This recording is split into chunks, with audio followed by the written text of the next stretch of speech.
Hey folks, Jimmy here, aka Palette of the Dead. Welcome back to the channel and welcome to the latest issue of Warhammer 40k Combat Patrol magazine. Now, as per usual with all these videos, if you like them, hit that like button, subscribe if you haven't subscribed already, and of course, if you fancy it, drop a comment down below. Goes a massive way to helping out the channel, and I really do appreciate every comment we get on here. Now, well, this week we're on issue 24. So, this is part 2 of our Eldari Guardian Defenders and the weapon platform. Now, in all honesty, if you've built up any from last week, you'll know that you've pretty much had 90% of the Eldari Guardians. There is one left on here, so there's only one set of feet and one torso, and yeah, the rest of it's on the other sprue. You also have these little accent pieces which you can use. You do not have to if you don't really want to put them on your Eldari, but it does give them a little bit more of a kind of visual edge and makes them a little bit cooler. You can give certain ones a sword if you wanted to, or any of them a sword really, which I know there's a little tiny part of me that really wants to do that, but I don't think you don't really need to. If you're following the build guide, you're not using any of them swords. Which I think is a bit of a shame. I do fancy putting a sword on one just for a giggle, but it doesn't really fit in with the Guardian Defenders, which is annoying. Anyway, the weapon platform, also very simple to put forward and put together. Yeah, I don't think anyone's going to have a problem with this.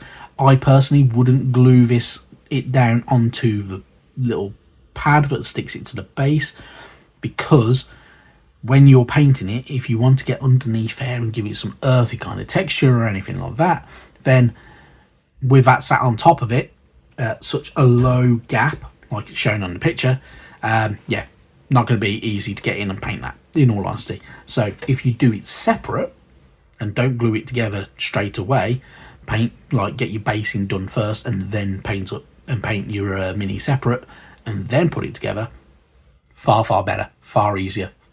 You can make it look fantastic on the base, which is yeah, always really good.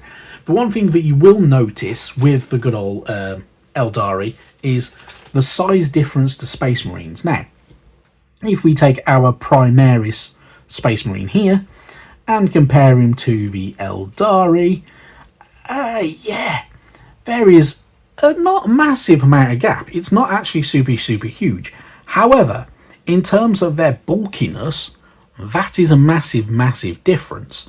So you will find adding extra flair and detail and such like that to the Eldari is a little bit more challenging and requires a little bit more patience and a little bit more painting skill, but it can be done. There are some very nicely painted Eldari minis out there. By all means, search them, Google them, everything like that. You'll find some really cool ones. Otherwise, though, if you're getting into this and you want a little bit of a painting tip, in all honesty, the shade paints that we're going to get with the magazine are going to be your friend. Follow the guide, base coats. If you're not going for the same colour scheme, then in all honesty, you need to change some of the shades, and you'll find shades on GW's websites that kind of go along that line, whatever colour you're going for. So if you're going for yellow, you can find some yellowy style shades. If you are going yellow, in all honesty, one of the easier way to do it, spray them Wraithbone and then use good old contrast like Yandan Yellow or something like that to go over them, and it'll be far easier because you're getting all of it in one go, and then you just need to touch it up with say like Avalon Sunset or Flashgit Yellow or something like that to kind of bring it to a nice kind of crispness. But yeah, in all honesty, fairly straightforward, fairly easy, but yeah, just a little tiny bit more kind of fiddly to paint. Talking of painting, if you are following the guide, this step-by-step guide is actually very decent for that colour scheme. So if you do want that colour scheme, yeah, follow the guide. Simple as. You're going to be using Mephiston Red as your base coat. You can go Corn Red if you want a slightly darker tint to it. If you don't, you don't. But otherwise, layer up with your Mephiston Red. It'll look brilliant. It'll look really good. Use your Abaddon Black on things like the weapons, the hair and such like that, and a few extra other little areas. Corax White for the helmets, and yeah, a bit of McCrag blue on the eye sockets and the little gems and such like that that might be on their armour. Obviously, you can go different colours.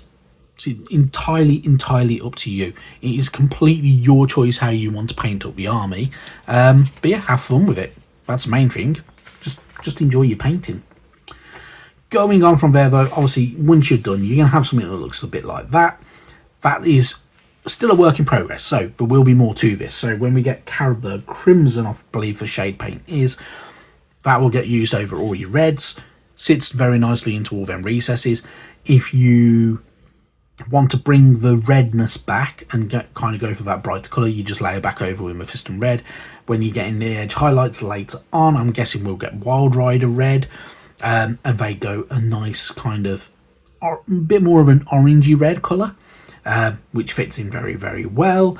And obviously we'll have other colours later on. So yeah, there are ways and means to get very nice colour shades out of all of these that gets you a little bit closer to that. So watch this space. Anywho, moving on, we get a read section for the Eldari to obviously give us a lot more lore for the Eldari. So, the fall of the Eldari. Pride comes before a fall. And so it was that the Eldari, supreme masters of technology, lapsed into contented complacency. Unafraid of a younger species and unconcerned by any threat from without, they sank into indulgence. It was a mistake that would shatter their civilization and unleash a new horror on the galaxy. Once the Eldari civilization stood with the whole galaxy at its feet. Their unparalleled mastery of travel, military strategy and technology saw their empire spread practically uncontested across vast regions of space.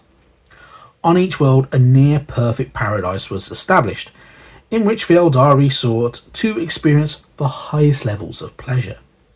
Gradually, the Eldari turned from finding joy in learning and mastery of skill to indulging in sensation and hedonism. Now, if you know anything about the Chaos Gods, there is obviously a major Chaos God that is the god of excess and hedonism and pleasure and sensations, and in all honesty, that is Slaanesh. So Slaanesh had a nice violent birth, mainly brought about by the kind of the dark energy that decadence and corruption that gathered within the Eldari race, and was violently birthed, unleashed a storm of potent psychic energy, fatally rending souls of billions of Eldari and other sentient beings, and reducing the once proud Eldari Empire to a broken husk.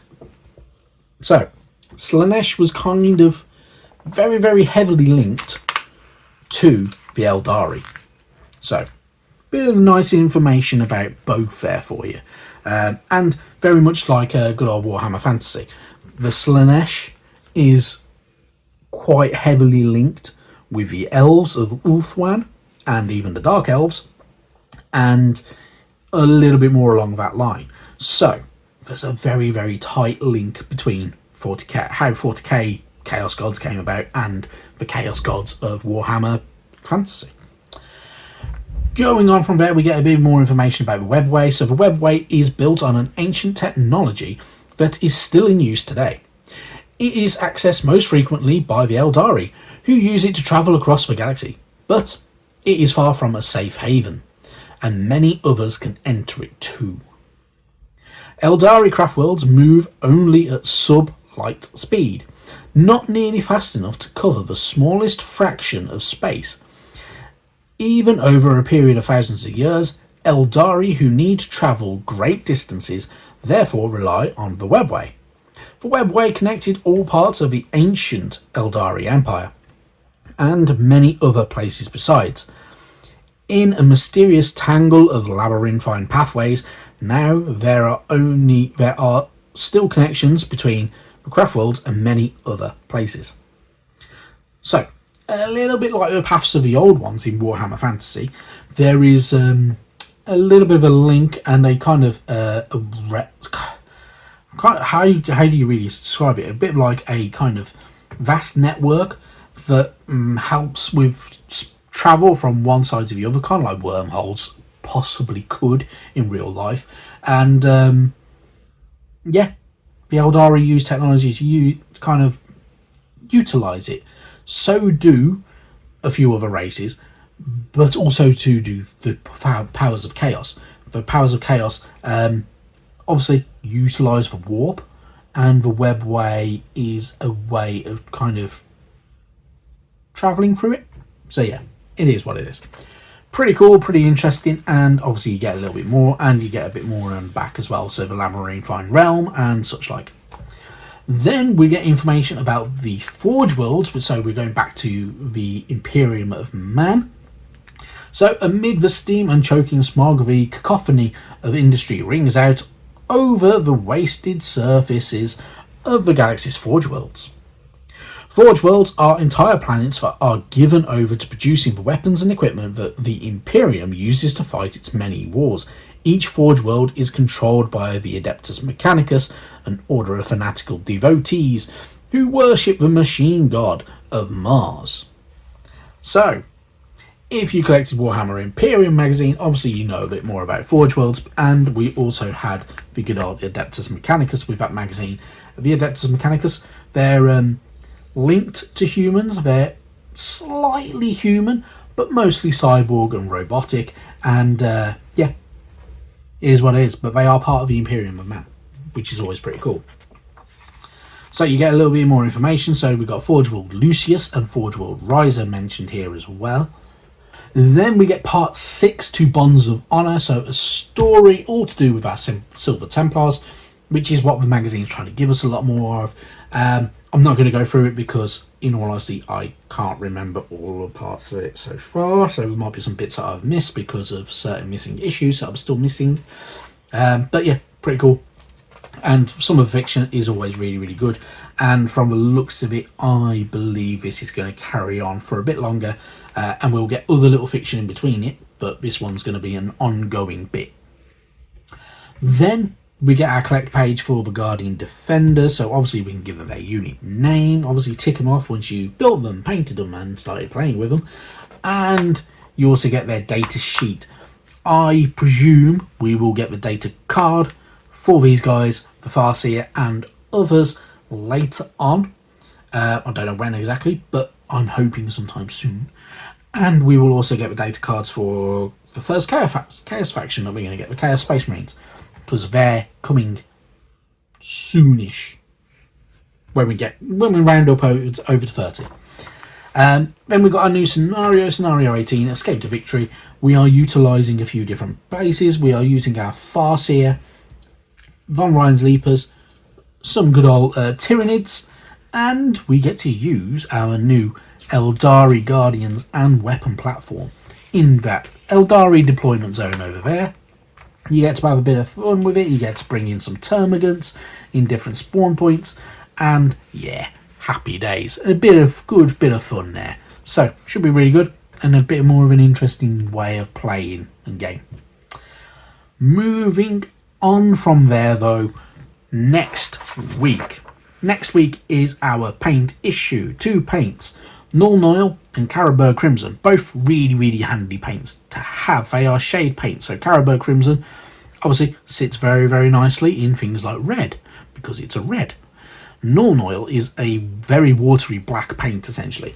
So this goes very, very well over metallic areas, so for instance, things like your gun barrels and stuff like that, and even over the blue armour of a Space Marine, for instance. Null Noil can work wonders. It will darken down recesses, and then you can just bring it back with some of them colour over the top of it if you wanted to, and do it that way. Otherwise though, it's going to do very well. If you are layering it on quite thick, it does dry a little bit patchy. The same with every shade really, but they are very, very good. We also get a new brush, which is always very, very helpful. And then going into issue 26, we get our Wraith Lord. So, a bigger Eldari unit carrying a nice sword. In all honesty, his pose is really boring. He is just literally stood there holding a sword. Yeah, It's not the best. I think it could be far, far better, but it's still a cool looking unit, isn't it? So if you feel confident to move things and yeah, try and do it slightly different, you can. If you don't, you don't. I personally probably won't, because I'm just going to be painting these guys up and probably not using them. So yeah, it is what it is. Anywho, that is it. So fairly straightforward. Paints next week, Wraith Lord the week after. We'll get the Wind Riders as well in the near future, because that's part of this Combat Patrol. If you do like the Eldari, though, there is the new Combat Patrol box that you can get your mitts on as well, which includes some different units. It includes the Shadow Seer, I think it is, and Spirit Seer, sorry, and it includes some different units, so it might be worth looking into, as opposed to as a way of kind of accompanying this Combat Patrol, maybe, if you want to. Anyway, that is more than enough from me. Thank you so much for watching, and yeah, I'll see you sometime soon. Bye bye now.